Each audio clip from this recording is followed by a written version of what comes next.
Selamat pagi.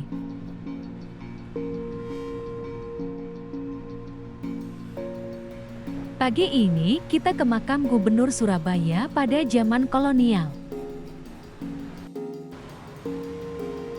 Dulu di Surabaya, didirikan pemerintahan modern oleh Belanda dengan sebutan pimpinan Burgemister Surabaya.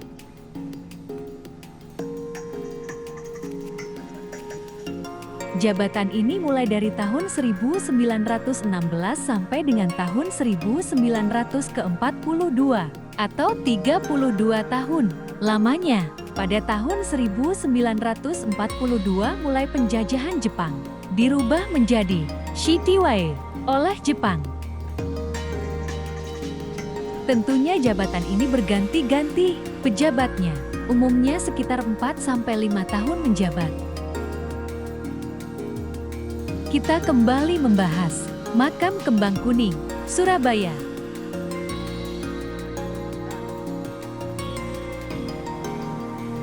Makam Kembang Kuning awalnya adalah desa, dan makamnya diperkirakan 1915 saat makam Belanda Peneleh mulai penuh. Awalnya, area ini dikhususkan untuk orang-orang Belanda. Kemudian tahun 1947 dibuat rival Kembang Kuning, area makam untuk tentara perang Belanda yang meninggal pada pertempuran di Surabaya, dan menjadi makam kehormatan bagi korban Perang Dunia Kedua dan Revolusi Kemerdekaan 1941 sampai 1950.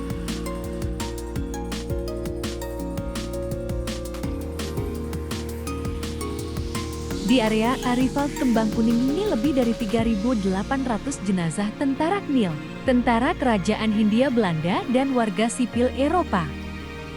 Kawasan rival Kembang Kuning tetap menjadi situs sejarah dan budaya yang terawat, berfungsi sebagai pengingat sejarah kolonial dan dampak perang, dengan tatanan makam yang rapi bergaya Eropa.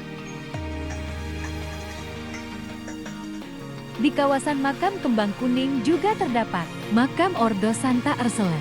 Makam ini adalah kumpulan makam para suster dan pastor dari Ordo Santa Ursula sejak kedatangan pertama kali mereka ke Jawa. Juga dulu ada gudang balung tulang. Banyak makam Belanda yang dipindahkan tengkorak serta tulang belulangnya dan disimpan di gudang balung. Namun gudang itu roboh dan semua tengkorak serta tulang belulang yang tersimpan ikut hancur. Sebagian besar makam Belanda sudah diambil tengkorak serta tulang belulangnya dan sekaligus harta benda yang ikut dikuburkan. Di sini juga ada makam Rambaldo, sang penggagas jalur penerbangan di Indonesia. Lengkapnya, Alfred Demau Rambaldo, lahir di Rembang, Pasuruan, tahun 1908.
Ini adalah gerbang masuk pemakaman Kembang Kuning pada zaman Belanda dahulu.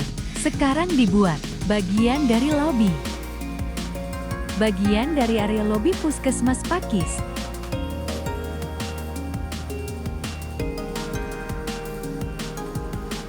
Dulu nama area pemakaman ini adalah di Begraaf Plaat, Surabaya.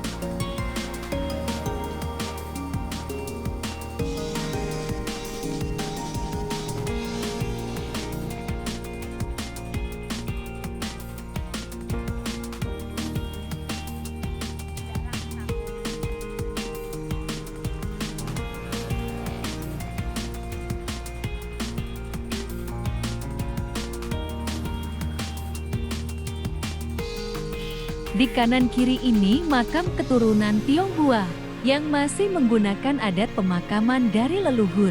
Konon dimakamkan beserta harta benda yang disenangi. Oleh sebab itu, umumnya makam keturunan Tionghoa besar-besar.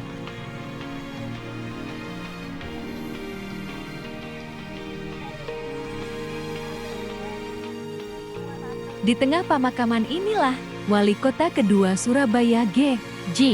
Kerman, Wali Kota Surabaya 1920 sampai 1929.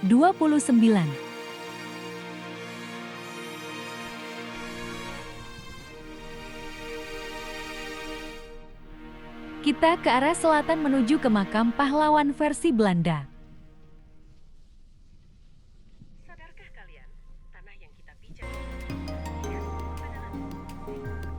Makam Erifeld Kembang Kuning.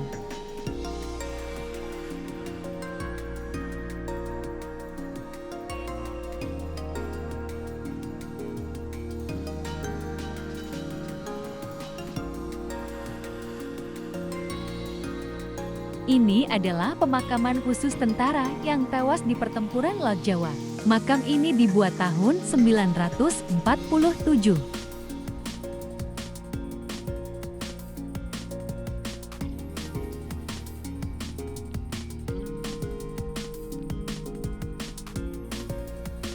Kita keliling sebentar ke makam orang-orang Jepang.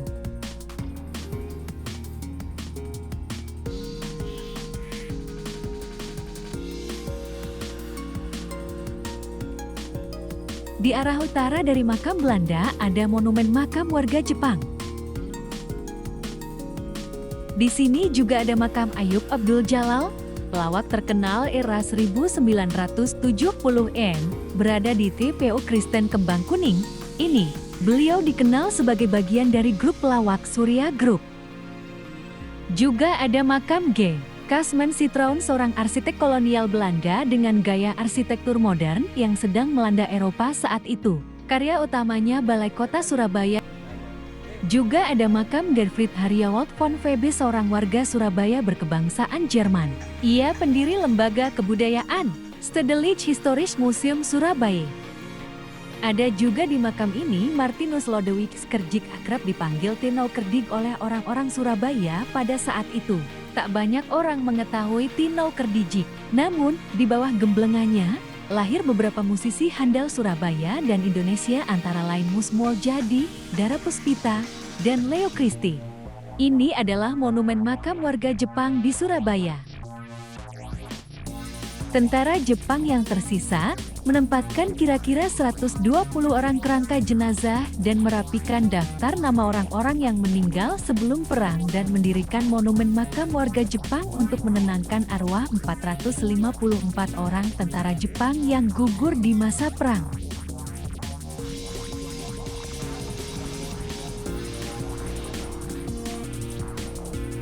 Demikian jalan-jalan kita di area makam Kembang Kuning, area pemakaman terbesar di Surabaya.